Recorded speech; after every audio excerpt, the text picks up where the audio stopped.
Students, मैं पूजा शर्मा आप सभी का एक बार फिर से एनटीटी क्लास में स्वागत करती हूँ। आज हम पढ़ेंगे chapter number 7 special method of teaching, यानी कि शिक्षण की विशेष विधियाँ। पेज नंबर है 144। फर्स्ट हम पढ़ेंगे क्वेश्चन, आप लोगों की स्क्रीन पर है। किंडरगार्टन पद्धति का क्या अर्थ है, विस्तार से बताएं। तो देखो, किंडरगार्टन का अर्थ यह जर्मन भाषा का शब्द है जो दो शब्दों से मिलकर बना है, किंडर और गार्टन। इसका अर्थ है बाल उद्यान।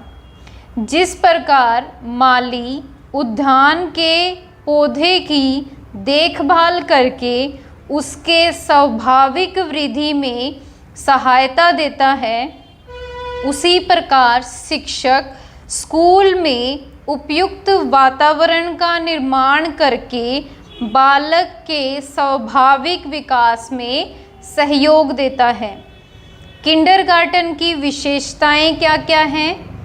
किंडरगार्टन एक लघु समाज एवं बालकों का समूह है जिसका वातावरण खेल, समाज और स्वतंत्रता से भरा पड़ा है।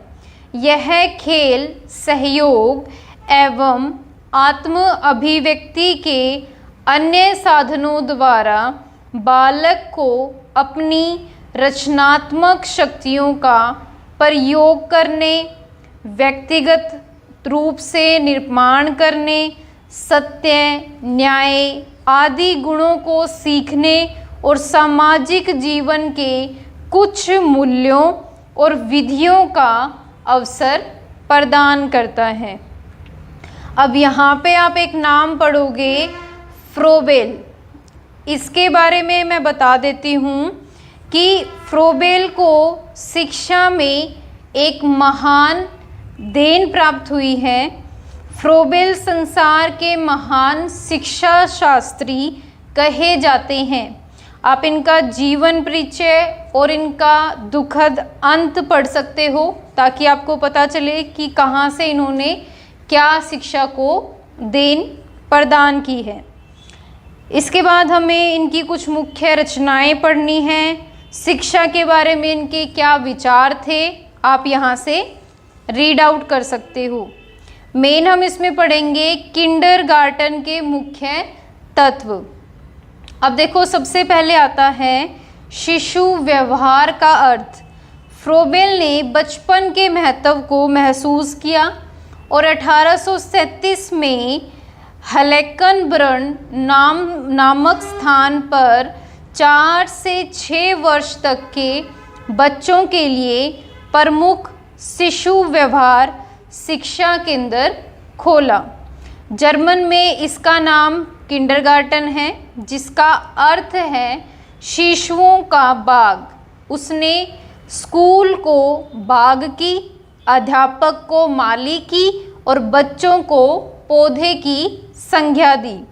एक माली की तरह अध्यापक का कार्य है नन्हे पौधों की देखभाल करना और उन्हें सुंदर एवं पूर्ण बनाने के लिए जल से सींचना।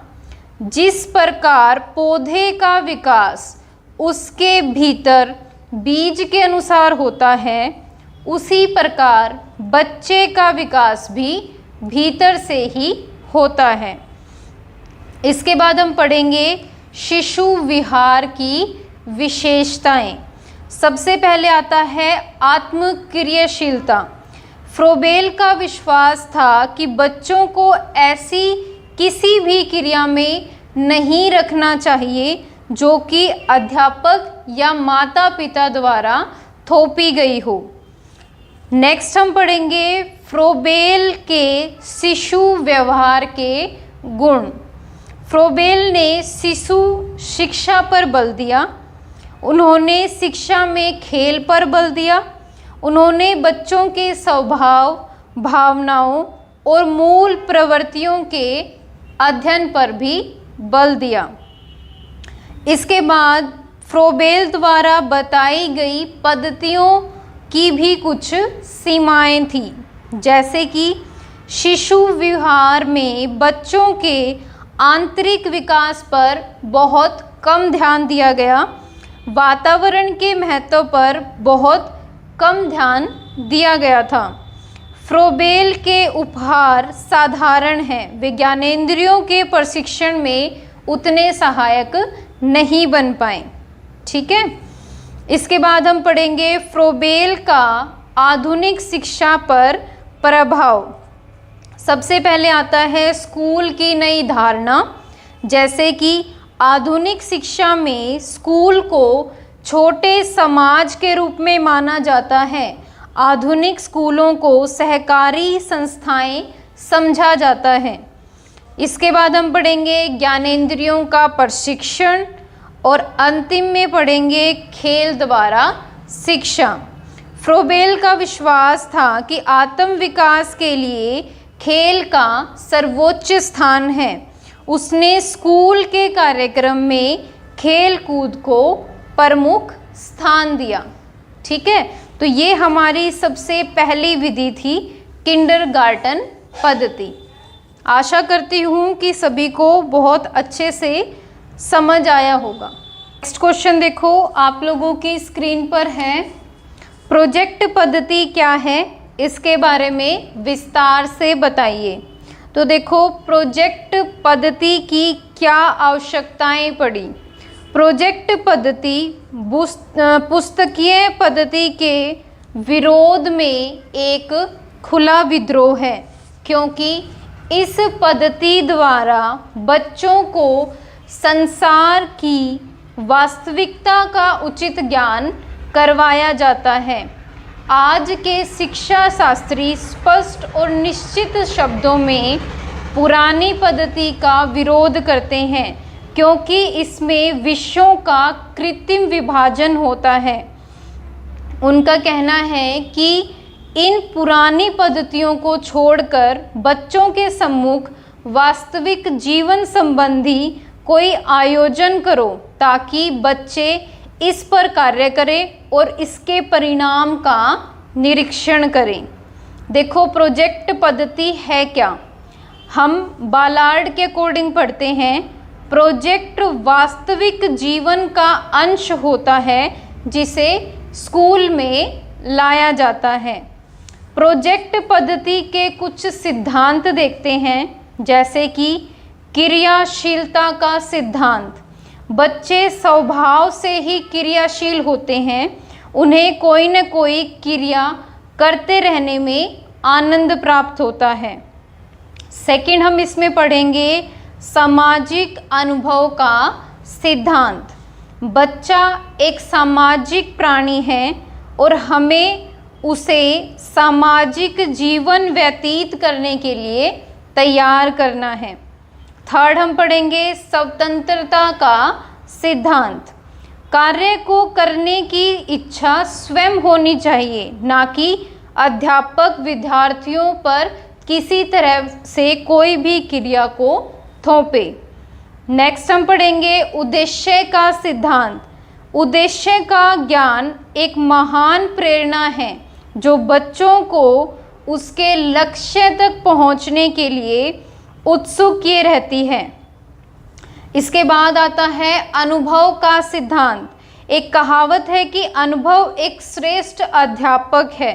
इस पद्धति में बच्चे अपने अनुभव द्वारा ही नई नई बातों को सीखते हैं। आगे हम पढ़ेंगे प्रोजेक्ट के विभिन्न चरण, जैसे कि सबसे पहले आता है स्थिति का आयोजन। बच्चों पर किसी प्रोजेक्ट को ठूसना अहित कर रहा है। बच्चों को चाहिए कि वे प्रोजेक्ट को स्वयं चुनें। सेकंड, हम पढ़ेंगे चुनाव तथा उद्देश्य।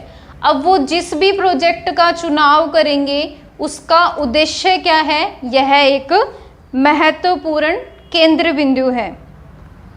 इसके बाद हम पढ़ेंगे योजना कि अब उसने जिस भी प्रोजेक्ट का चुनाव किया, जिस भी उद्देश्य से, उसके लिए क्या कुछ योजनाएं बनाई जानी चाहिए। इसके बाद हम पढ़ेंगे अभिलेखन। प्रोजेक्ट के संबंध रखने वाली सभी क्रियाओं का पूरा रिकॉर्ड रखा जाना चाहिए। इसके बाद आता है अच्छे प्रोजेक्ट की विशेषताएं। इसमें आएगा समानुकूल होना, रुचिकर होना, अनुभव प्रदान करना, सहयोग का होना या चुनौतियों को स्वीकारना। अब प्रोजेक्ट पद्धति के गुण क्या क्या हो सकते हैं, जैसे कि अनुशासन की समस्या का हल कर देना चाहिए, नागरिकता के लिए प्रशिक्षण, श्रम की महत्ता, ये कुछ प्रोजेक्ट पद्धति के गुण हैं। अब जहाँ पर आपको किसी भी चीज़ के गुण मिलेंगे वहीं पर उसी चीज़ के दोष भी देखने को मिलेंगे। तो प्रोजेक्ट पद्धति में क्या क्या दोष पाए गए, जैसे कि असंबंधित शिक्षण, एक ही प्रोजेक्ट में सभी विषय का अध्ययन नहीं हो सकता। सेकंड इसमें था अप्राकृतिक समन्वय, यानी कभी कभी अध्यापक प्रोजेक्ट की सीमा को बहुत बढ़ा देते थे, तो वो भी इसका एक प्रमुख दोष पाया गया। छोटे बच्चों पर अत्यधिक निर्भरता या फिर शर्मीले बच्चों के लिए अनुपयुक्त होना, यानी जो बच्चे ज़्यादा शर्मा रहे थे वो प्रोजेक्ट में बढ़ चढ़ कर भाग नहीं लेते थे, तो ये भी इसमें एक मुख्य दोष पाया गया। समझ आया सभी को? तो इसी तरह से आगे की भी हम विधियां पढ़ेंगे अलग अलग, जिसमें आप सीखोगे कि टीचिंग के क्या क्या मेथड हो सकते हैं। आज के लिए इतना ही करेंगे, बाकी की क्लास नेक्स्ट लेक्चर में कवर होगी। तब तक के लिए आप अपनी स्टडीज़ को कंटिन्यूअस रखें। Thank you.